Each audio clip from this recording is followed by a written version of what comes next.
Sunday morning, and this is Long Street in Cape Town, the morning after the Loeries. A couple of hours ago, there was unbridled celebration from some of the victors at South Africa's big advertising showcase.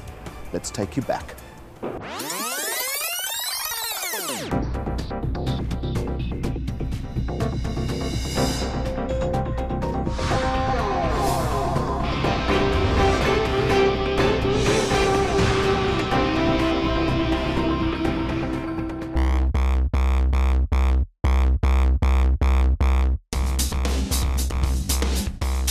September marks the culmination of the advertising awards season and the time of year when agency creatives and marketing executives flock to the mother city for recognition, accolade and insight. During Creative Week, the City of Cape Town and the Loerie Awards once again teamed up for a week of inspiration, collaboration and creation. An event like the Loeries that we will be hosting for the next 3 years to come, it's a massive economic injection.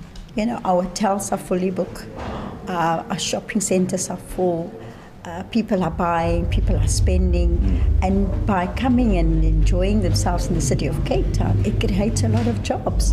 And that's really what we would like to see more. But we also want to build the city of Cape Town as the events capital for the continent. And so the Loerie Awards add to that vision. Now in its 36th year, the Loerie organisers have mastered the art of catering to a diverse market, as creatives, young and old, from various disciplines all look for their own unique experience during a week of creativity. With conferences, expos, networking sessions, student portfolio days and parties, there is literally something for everyone. An integral part of Creative Week's success is the work of the Creative Partnership, headed by Bolelwa Makalima Ngwana. Her team works tirelessly to organise a multitude of events, activations, exhibitions and performances in different locations across the city. Once a year, when the Loeries are in town, we wrap the presence of the Loeries as the Cape Town Partnership through a program called Creative Week. So Creative Week aims at animating our public spaces, but animating them through creativity, to be able to showcase that creativity to the visitors. If you're looking at a sustained city development strategy, you have to put people first. In order to put people first, I must ensure someone, whether you have money or not, is able to enjoy a high quality of life and a high quality public space and be able to enjoy it without having to pay anything for it. As part of Creative Week, we are animating Harrington Square in order to showcase what can happen when a public space or a public square comes alive. We've gone into a partnership with the District 6 Museum as well as FAI, and they are helping us create a creative narrative lab, memory lab in Harrington Square, which is able to, through creativity, tell the story and the history of the square and possibly look at the future of the square. As you know, Harrington Square is part of District 6, and we know the narrative of District 6 comes from people having been forcefully removed from their space and relocated to other areas in Cape Town. So if we are able to do that through a creative narrative, it also strengthens what we call the soul of the city, because we do understand that as a citizen of a city, you need to see yourself in public spaces to understand that this city is actually part of you and that you are in fact valued as a citizen. So showcasing the creativity of the District 6 history in Harrington Square is one way of doing that. The City of Cape Town is also nearing the end of its term as World Design Capital. The Creative Partnership coming up with 9 key projects that they wanted to develop over the course of the year. One of them, Molo, a community newspaper, is going from strength to strength. But the partnership also needed to find a way to appeal to a tech-savvy market. When we were announced as World Design Capital, of course we were facing a challenge as Cape Town, because World Design Capital is awarded to cities who are using design to improve the life of their citizens. But they do this through industrial design.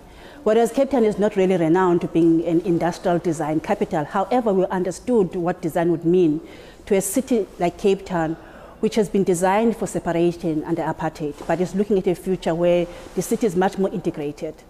And so we came up with a sentence, if you like, that says, live, design, transform life. And we're looking at how design can be used both by the public and the private sector, as well as the creative sector, to create an integrated and socially cohesive city. Cape Town Partnership came out of a need to save the CBD because businesses were leaving the CBD and moving into malls. As that process was happening, a lot of creative businesses started moving into the city. We then set up ourselves a challenge to map all the creative industries in the space. And it became clear that if we are going to be mapping creative industries, it really doesn't make sense to do this in a monotonous kind of handcrafted way.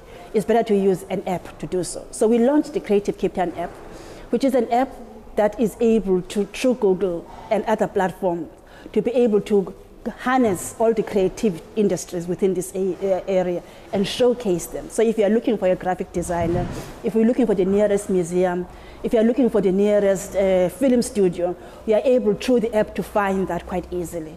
And it self-updates, and it really has allowed us at the Cape Town Partnership to celebrate creativity through this app, but also to be able to have an easier way to keep everyone updated in terms of what businesses are available in this sector. The app was a runner-up in the MTN App of the Year Awards. So how does the City of Cape Town further capitalize from this year as design capital? It's been extremely worthwhile to have gone and lived through a year of World Design Capital. We do understand that the year of World Design Capital is but a start to what could really literally be a very strong brand for Cape Town through design. From the Cape Town Partnership perspective, I think we've achieved a lot of what we set out to achieve. There's still a little bit more that can be done. Of course, a lot of these processes are just the beginning of a longer process. When I look at the fact that the public sector itself has been able to create a clear linkage between their implementation and the design thinking process. There is, in fact, someone within the city who drives design and weaves that within the city implementation strategy. When I travel internationally, nobody is in doubt why Cape Town is World Design Capital. In fact, a lot of the stakeholders that I meet international are yearning to come to Cape Town this year because suddenly for them, it's not just about the beaches and the mountain and the seagulls, and etc. It's now about the fact that Cape Town is in fact a creative design capital. Excitingly, I've just been appointed as an international advisor for World Design Capital 2016, which is Taipei, which means our lessons as Cape Town will then be able to be enhanced by the implementation of World Design Capital 2016. Also, we are now able to, for the first time ever, to be able to create a clear relationship between an outgoing World Design Capital with an incoming World Design Capital. I'm quite excited about that. Taipei has been incredibly innovative in their bid process, and I can't wait to see how they're going to be able to implement that. Even though we are two different cities in two different parts of the world, there are clear similarities. I mean, for them, they were just yearning to hear how Cape Town has been able to activate the citizens behind World Design Capital. And during their bidding process, they took lessons from that as well. More from the 2014 Cape Town Creative Week coming up as we look at an initiative that allows you to cure your curiosity about various creative disciplines. We'll also get some inside information from this year's Loeries judges.